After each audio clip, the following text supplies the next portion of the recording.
Tudo bem, pessoal? Quem está falando aqui é o Francisco Javier Triveno Vargas e eu tenho um doutorado em engenharia elétrica aqui no Brasil. Eu vou apresentar para vocês hoje o assunto de veículos aéreos não tripulados, histórias, aspectos teóricos, técnicos e perspectivas. É uma parte do livro que eu escrevi, que é de ferramentas de álgebra computacional. Essa apresentação vai ser para SAE e tem como auspiciador a OpenCAD. Então, o primeiro assunto a ser abordado é a motivação. Como vocês podem ver na figura, uma das principais motivações está relacionada com os investimentos que diferentes países fazem nesse segmento, né?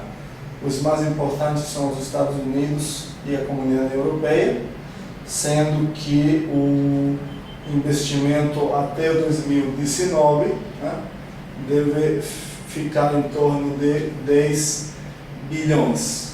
Né? Esse investimento está relacionado tanto à pesquisa e tecnologia quanto à procura desse tipo de veículos. Uma outra motivação é a que vocês podem ver na imagem. A primeira relacionada com a permissão que o órgão certificador americano deu para o Facebook, para poder, a Amazon, para poder fazer a entrega de objetos utilizando drones. Né? O segundo, agora sim, relacionado com o Facebook, né? Que tem a ver com o primeiro teste que foi feito para fornecer internet em lugares onde não seja possível ou onde não tem esse serviço. Parte da motivação também é a figura que vocês estão observando, né? Que é uma figura da NASA, que tem a ver com um projeto de integração dos diferentes sistemas, seja sistemas pilotados e sistemas não pilotados, que é uma grande pesquisa em relação à integração desse tipo de sistemas. O conteúdo que vai ser passado nessa apresentação, né, que é a primeira de um grupo de 3, é a definição de sistema aéreo remotamente pilotado, né, um pouco da história desses veículos, né, os critérios de seleção desses veículos, alguns aspectos técnicos relacionados com a guiagem, navegação e controle, né? E finalmente as expectativas em torno desse tipo de veículos. Então, em relação aos conceitos, tá? Existe uma nomenclatura um pouco ampla do que é um veículo aéreo não tripulado ou um sistema aéreo remotamente pilotado. Então, o primeiro é o RPV, que é um sistema um veículo remotamente pilotado. O segundo, a nomenclatura mais comum, que é um UAV, que é um veículo aéreo não tripulado, né? A UAS, relacionada a um sistema não tripulado. O GANT, que é a nomenclatura que é usada aqui no Brasil, né? Que corresponde a um veículo aéreo não tripulado, e a última nomenclatura, que é o SARC, né? A nomenclatura mais recente relacionada a um sistema aéreo remotamente pilotado, né? E um termo comum, que é o de drone, que significa uma sonda robótica sem tripulação, né? Entende-se que essa tecnologia é uma tecnologia emergente, né? Com grande potencial para revolucionar a guerra e permitir novas aplicações civis, né? entende-se que essa tecnologia está madura para ser implementada na sociedade civil. Tá? E o sistema aéreo remotamente pilotado, tá? Inclui basicamente a aeronave, inclui o sistema ou a base terrestre, tá? Ou estações de terra e os enlaces de comunicação. Tá? Esse sistema não é um sistema simples, é um sistema muito complicado, né? E basicamente ele é dividido em três: um segmento aéreo, um segmento de terra e um segmento de controle, comando e comunicação. Vocês podem observar na figura, tá? Os dois componentes mais o link de comunicação, o componente correspondente ao segmento aéreo onde está a aeronave, os sistemas de propulsão, seu sistema de propulsão, os aviônicos e os componentes de emissão, que pode ser uma carga paga. Embaixo, na parte inferior, está o segmento de terra, que tem a ver com a estação de terra, os operadores e o controle de lançamento, decolagem e recuperação desse tipo de veículos. Nessa figura vocês podem observar muito mais claramente o veículo aéreo tripulado, as estações em terra, né, e os enlaces, já seja um enlace de tipo satelital ou um enlace com uma outra aeronave pilotada, né, e os diferentes sistemas de terra. Em relação aos tipos de propulsão, né, podemos mencionar, por exemplo, os motores alternativos, os motores de 2 cilindros, 2 ciclos, os motores turboprop, os motores turbojet, os motores turbofan e os motores elétricos, por exemplo.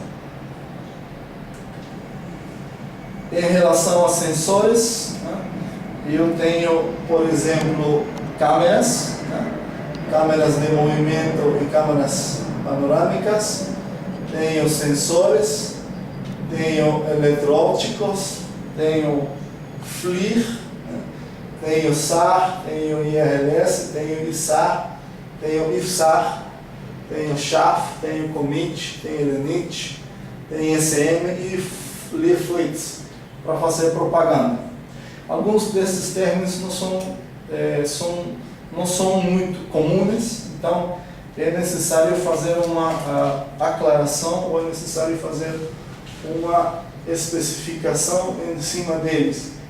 Por exemplo, o FLIR é um sensor que detecta a radiação infravermelha.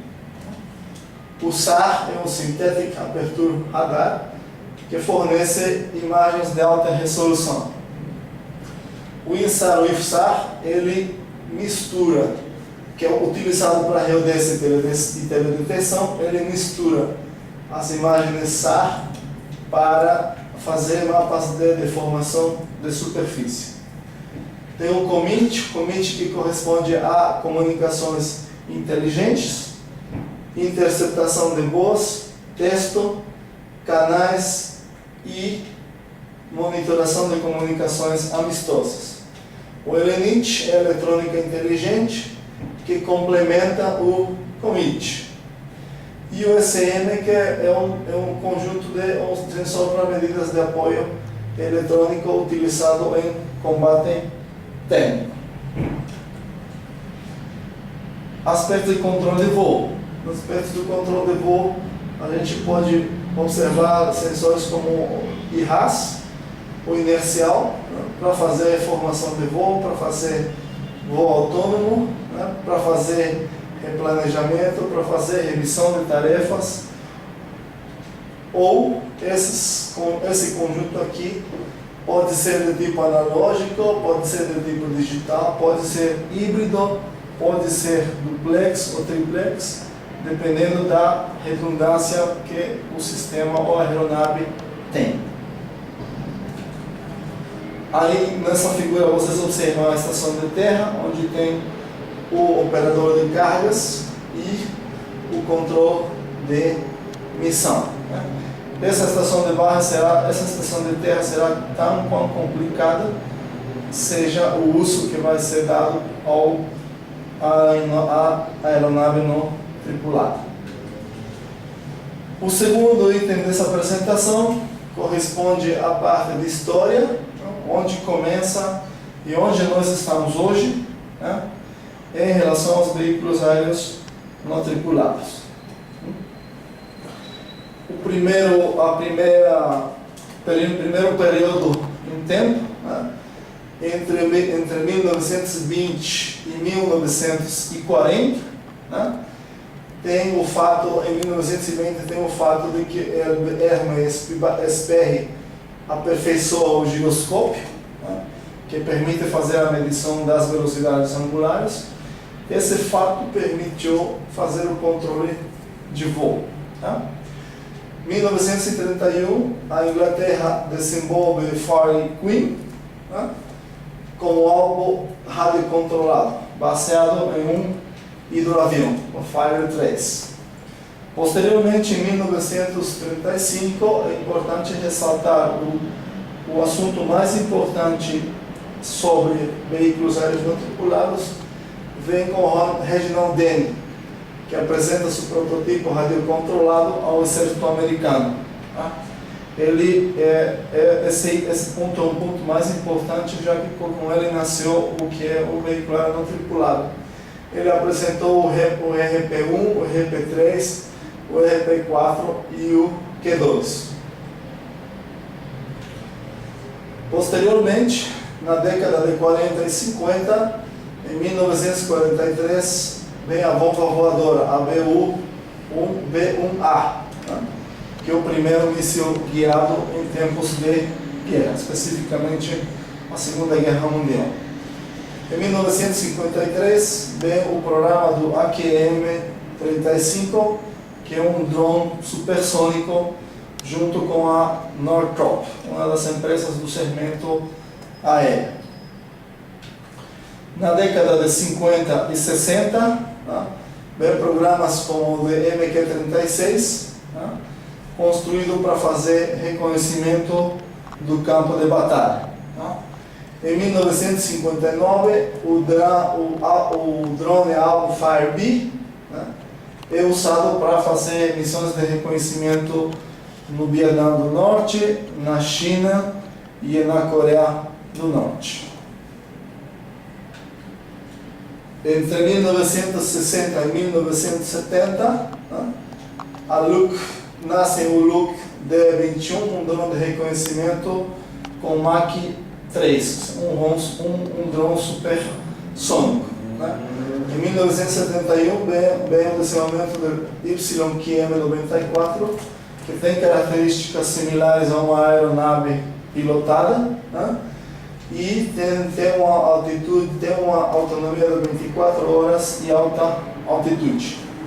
Posteriormente, em 1975, vem o XBQM-106, que é um veículo especificamente para testes.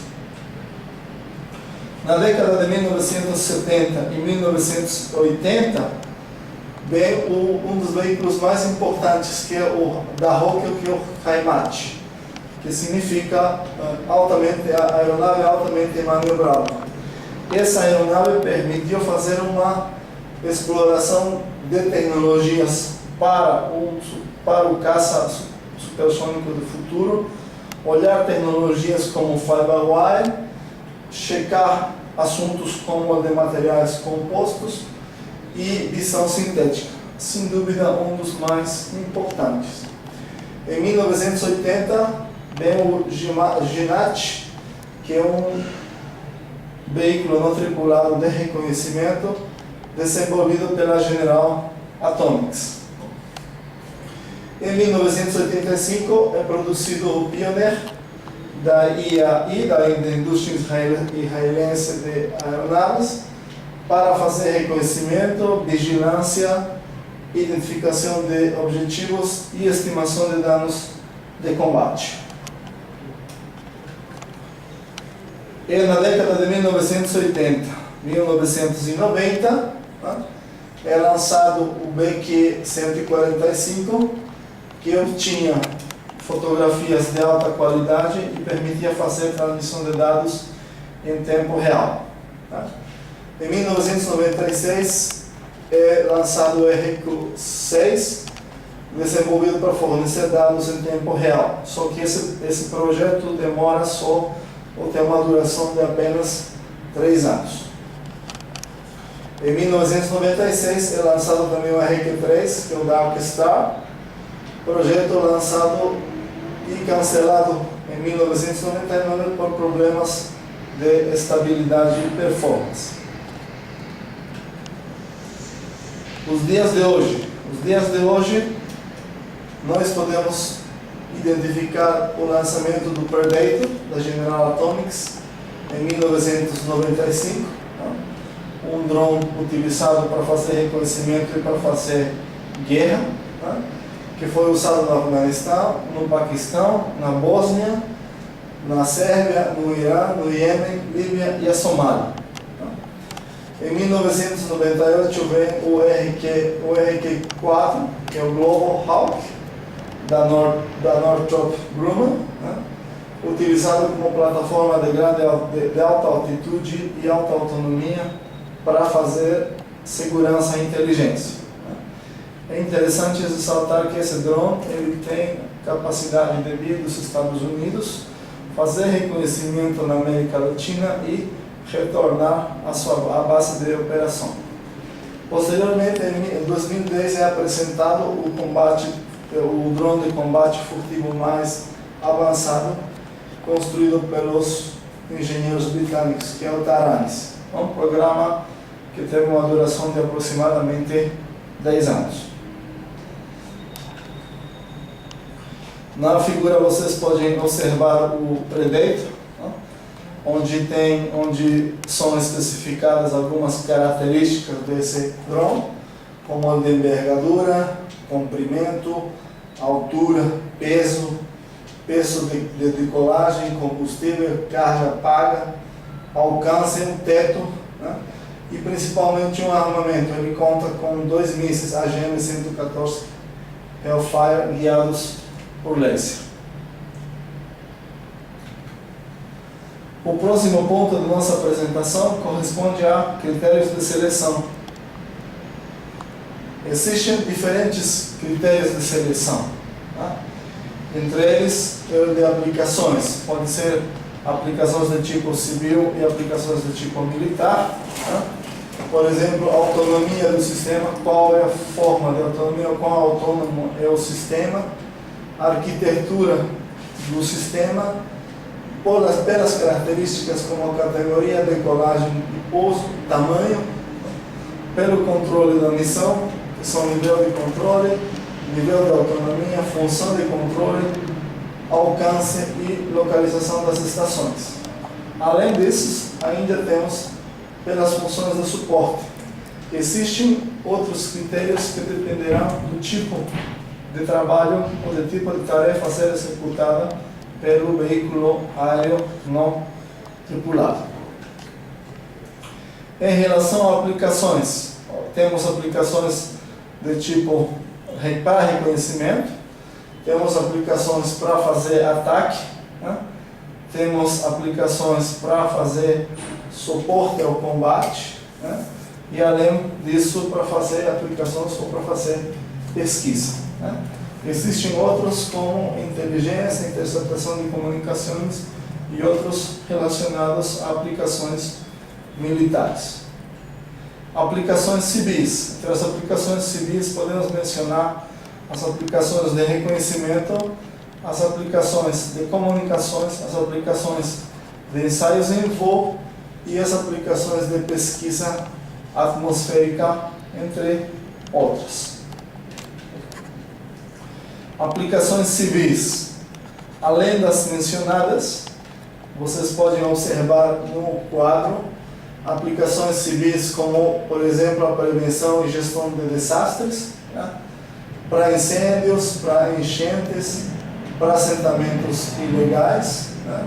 Para limitação de áreas de segurança, ou aplicações para segurança, como a proteção de fronteiras, vigilância costeira, vigilância de eventos públicos. De fato, no Brasil, os últimos 2 anos, os drones comprados têm sido empregados, por exemplo, para seguir as passeatas feitas no Brasil. Além disso, proteção da infraestrutura, como oleodutos e gasodutos, supervisão da rede elétrica e fluxo de tráfego. Existem 2 ou 3 universidades hoje que fazem pesquisas em relação à manutenção e supervisão de redes elétricas. Para pesquisa atmosférica, geológica, ecológica, furacões, vulcões e agricultura, né? Proteção ambiental, seja a pesca, controle da pesca ilegal, emissão de contaminantes, proteção de aquíferos, por exemplo, ou um problema muito importante no Brasil, que é o desmatamento. Ou, finalmente, utilizar para comunicações como um satélite substituto, como o caso da tarefa que a Facebook vem trabalhando, para fazer a transmissão de internet em lugares onde não existe. Pela autonomia do sistema, o sistema pode ser independente, ou seja, não depende de outros sistemas para seu controle, ou ele é dependente, depende de sistemas satelitais e outros sistemas, né? Se um sistema satelital, ele requer da banda KU ou a banda UHF para operar, e tem que estar dotado desse sistema satelital. Arquitetura. A arquitetura pode ser de tipo dedicado, né? Ou seja, é ele mesmo, ou pode ser do tipo integrado, como o projeto da NASA, onde são considerados, além dos veículos aéreos não tripulados, os outros componentes, como os componentes de aviação comercial ou aviação executiva. Pela categoria. Categorias são de 2 tipos, pode ser tipos de asa fixa e asa rotatória. Ainda pode ser os tail seaters, que são aqueles veículos que podem decolar como se fossem um míssil na vertical. Forma de decolagem. A decolagem pode ser do tipo convencional, como é feito pela aviação comercial, decolagem e pouso em pista. Pode ser do tipo assistido, ou seja, eu preciso, por exemplo, de catapultas para fazer a decolagem, ou eu pego o veículo e faço ele decolar em uma corrida, ou finalmente eles podem ser do tipo vertical.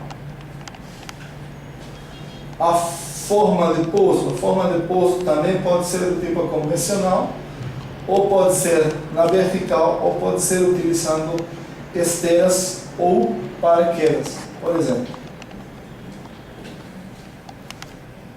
Pelo tamanho, eles podem ser grandes, podem ser médios, podem ser pequenos ou podem ser micros. Comando e controle. O comando e controle pode ser um controle direto, como no caso, por exemplo, de um aeromodelo, ou pode ser controle de proa, né, que é feito utilizando um autopiloto e um algoritmo de navegação, ou pode ser completamente autônomo, onde é programado a decolagem, programada a missão e programado o pouso, ou finalmente assistido ou supervisionado quando se trata de uma aplicação de ataque, para fazer um ataque. Funções de controle. As funções de controle podem ser correspondentes ao planejamento da missão, lançamento e recuperação e entrega da carga paga. E além disso, como que a informação é processada. Os dados obtidos a partir dos voos, como que eles são processados. O alcance vai ser utilizando um sistema único, tá? Ou utilizando um multissistema, onde estão incluídos os sistemas satelitais. Localização das estações. As estações podem ser terrestres, né? Podem estar no mar, podem estar no ar, em um outro veículo, né? E elas podem ser, por exemplo, em guerra, podem estar na frente ou podem estar na retaguarda. Funções de suporte. Para as funções de suporte, teríamos uma base principal, teríamos uma base avançada ou uma base de emergência em caso de não contar com o planejamento correspondente. Classificação, né? Vocês podem observar no bolo uma classificação básica dos veículos aéreos não tripulados, que corresponde, por exemplo, ao HALE de 5%, onde o HALE corresponde a alta altitude e alta autonomia. Tá?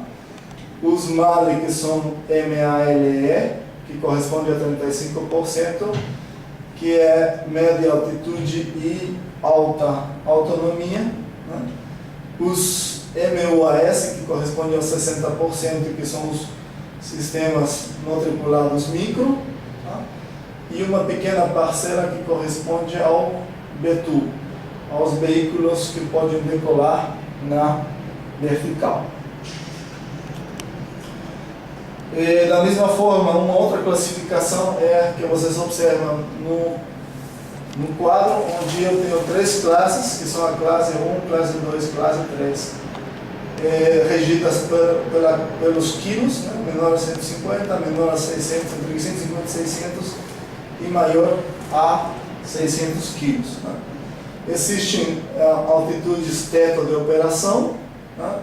O seu uso pode ser do tipo tático, do tipo estratégico ou do tipo de combate. Né?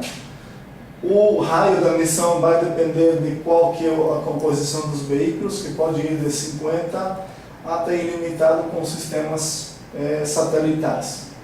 Alguns exemplos são o Global Hawk para um HAL, né? Ou um Hermes 90 para um veículo de até um pouquinho maior a 20 quilos. Nesse quadro aqui, nessa figura, é muito mais claro. Vocês podem observar categoria 1 até a categoria 6, para pesos entre menor a 25 quilos até maior a 600 quilos, onde vocês têm a decolagem manual, a decolagem assistida, vocês têm formação, vocês têm estratégicos e tem decolagem e pouso convencionais.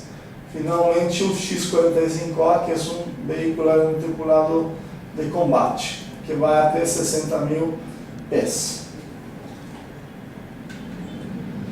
Nesse quadro, podemos observar uma generalização da classificação desses tipos de veículos, onde a horizontal ela é a quantidade de horas, ou seja, a autonomia, e a vertical é a altitude onde eles podem operar. No caso do Global Hawk, ele tem uma altitude de até 60 mil pés e ele tem uma autonomia maior a 30 horas, quase 40 horas. O próximo item de nossa apresentação corresponde ao de guiagem, navegação e controle. Primeiro, para fazer o estudo dessa guiagem, navegação e controle, e devo ter uma nomenclatura adequada. Para isso, por exemplo, eu preciso identificar as superfícies do veículo, que são o aileron, que permite o movimento da rotação do veículo, o leme, que permite o movimento direcional do veículo, e o profundor, que permite o movimento longitudinal. Além disso, eu preciso definir variáveis como altitudes, rolamento e proa, e definir sistemas de referência como no caso do norte, leste e abaixo, ou o sistema XYZ. Existem outros sistemas de referência também e sua relação entre eles. No caso da figura, que corresponde à guiagem, navegação e controle, é possível observar o link entre a estação em terra com o veículo, com o sistema do veículo, onde é possível obter os dados a partir de diferentes tipos de sensores, sensores de velocidade angular, sensores de velocidade linear, aceleração, GPS, entre outros. Esses dados são tratados e são enviados a algoritmos de navegação, no caso, por exemplo, do uso de waypoints, ou no caso para fazer uma referência de altitude. Esses dados eles são mandados para a Terra, se for o caso, para eles serem tratados e ou trabalhados dentro da própria aeronave num módulo de guiagem, que gera sinais de comando para um módulo de controle, que a sua vez atua as superfícies do veículo. Existem duas malhas de controle. Essas duas malhas de controle correspondem à malha externa, onde é gerada uma primeira referência para as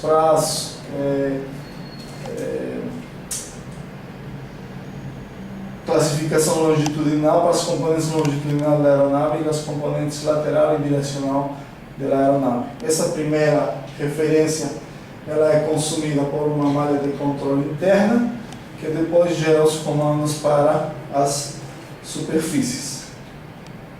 Malhas de controle. Dentro dessas malhas de controle é possível observar as saídas do veículo, que são medidas através dos sensores. É feito um tratamento de dados e ou, se a gente não tem acesso a eles, uma aproximação. Esses dados são utilizados tanto pelo componente de controle como pelo componente de missão. O segundo, que é a missão e guiagem, ele gera trajetórias para o controle de voo, ou trajetórias ou referências, e esses, a sua vez, o controle de voo gera os comandos para as superfícies e, eventualmente, para a tração. No caso, podemos mostrar um exemplo para o controle laterodirecional. O controle laterodirecional, ele pega os dados dos sensores, onde é feito um tratamento dos dados. Esses dados eles são aproveitados tanto pelas superfícies laterodirecionais quanto por o módulo de controle e o módulo de guiagem. No módulo de guiagem é feito um algoritmo que controla a proa. Esse algoritmo de proa ele gera uma referência para fazer o rolamento, ou seja, proa a rolamento. E finalmente o módulo de controle ele gera os comandos correspondentes em leme e alerão. Qual que é a metodologia de projeto? De forma geral, a metodologia de projeto é a que vocês podem observar na figura, onde eu parto de uma base de dados, normalmente uma base de dados que vem de ensaios em túnel, ou no caso dos veículos aéreos não tripulados, ele poderia ser sensado diretamente em voo. Após isso, eu determino condições de operação, diferentes condições de operação em torno de um envelope de voo. Essas condições de operação me permitem obter modelos, modelos lineares.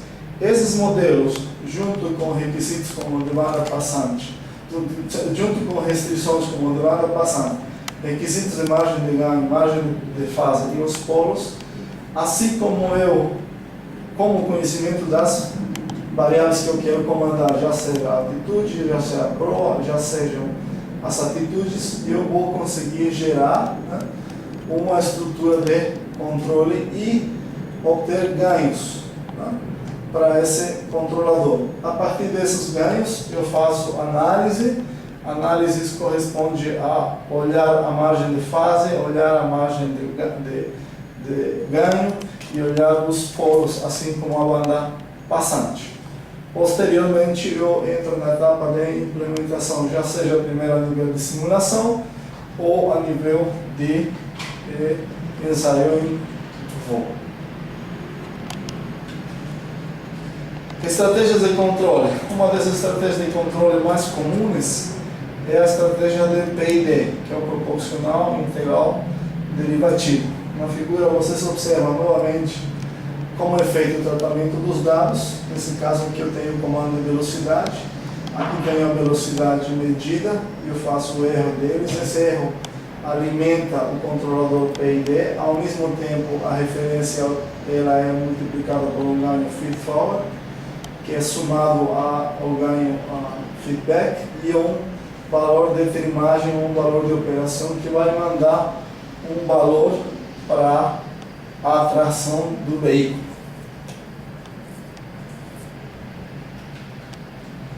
Próximo ponto. Próximo ponto corresponde ao de expectativas. As expectativas estão relacionadas à América Latina como um todo.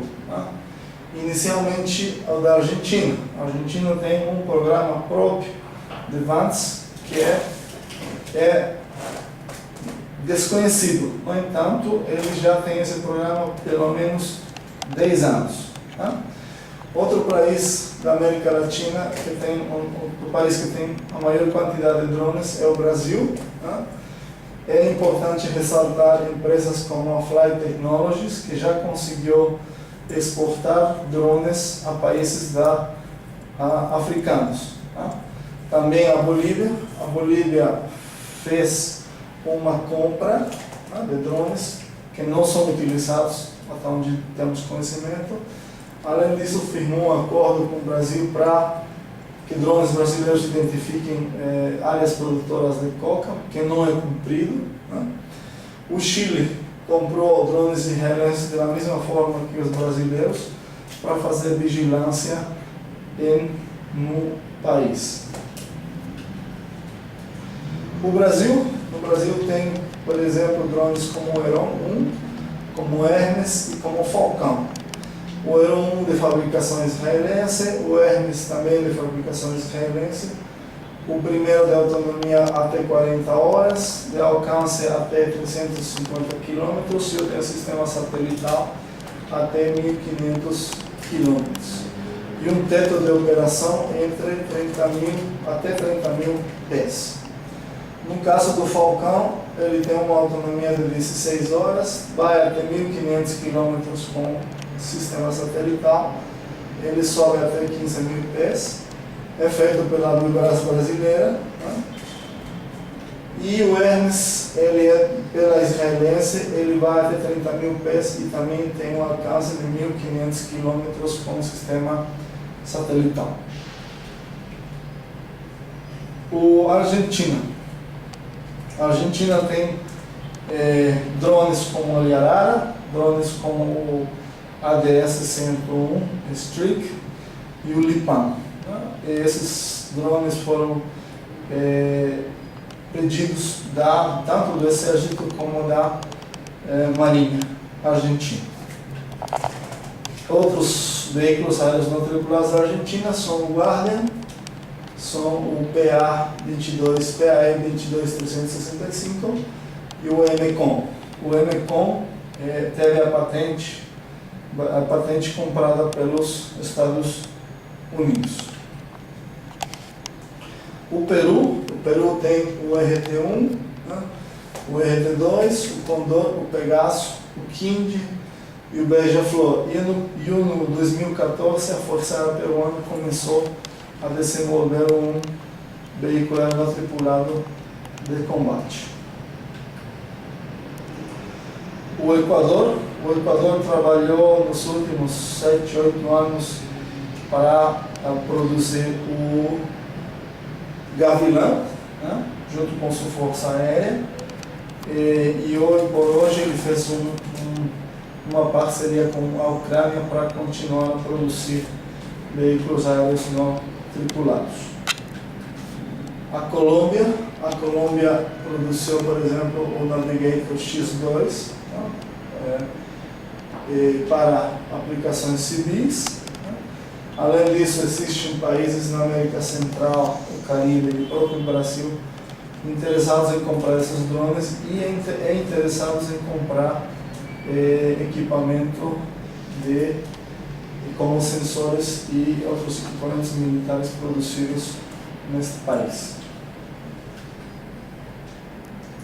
O Chile produziu o LASCAR, né, para fazer operações de resgate, para fazer monitoração por exemplo, dos afluentes de água, né, e segurança no país, e a pesca do país, né, além de ter comprado veículos tripulados de Israel. A Venezuela comprou os Mohajer do Irã, que foram renomeados como Saint Arpia. Não temos mais dados sobre esses veículos. A Bolívia em 2013 adquiriu os Bantis sul-coreanos Ucon, né? Só que não se tem conhecimento de se esses Bantis entraram ou não em operação. Em termos de legislação, a partir de 2004, né, quando foi o ano em que o presidente dos Estados Unidos permitiu o uso de drones para atacar outros países e atingir terroristas, né, outros 14 países no continente têm anunciado programas que contam com drones. Né. Por esse fato, em 2013, a Fundação de Direitos Humanos Robert Kennedy apresentou uma demanda contra a Corte Interamericana de Direitos Humanos em relação ao tema drones. A Fundação alertou que a América Latina não está preparada para o uso desse tipo de veículos, não existem legislações no mercado, e ele aclarou que a diferença entre um drone que leva na câmara e um outro que pode levar uma arma é mínima. Por isso, é necessário impor limites a partir do direito. Após esses fatos, e pelo contínuo uso, pelo avanço dos drones, o Brasil tem começado a legislar os mesmos através da Agência Nacional de Aviação Civil.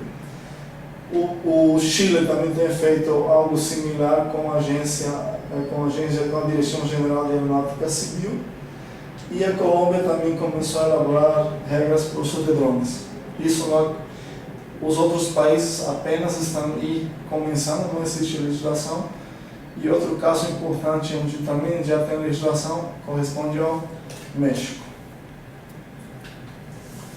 Finalmente, quais os desafios? Os desafios estão relacionados, por exemplo, ao enlace de dados, à autonomia dos sistemas, a interoperabilidade dos veículos aéreos não tripulados junto com outros sistemas pilotados, as comunicações, uma plataforma de treinamento comum para os pilotos de sistemas aéreos não tripulados, remotos não tripulados, sistemas de propulsão, como pesquisa para sistemas de propulsão, integração do espaço, ou seja, com os outros tipos de aviação executiva comercial, e a gestão de sistemas pilotados e remotamente pilotados, ou seja, a convivência ou integração desses dois tipos de sistemas.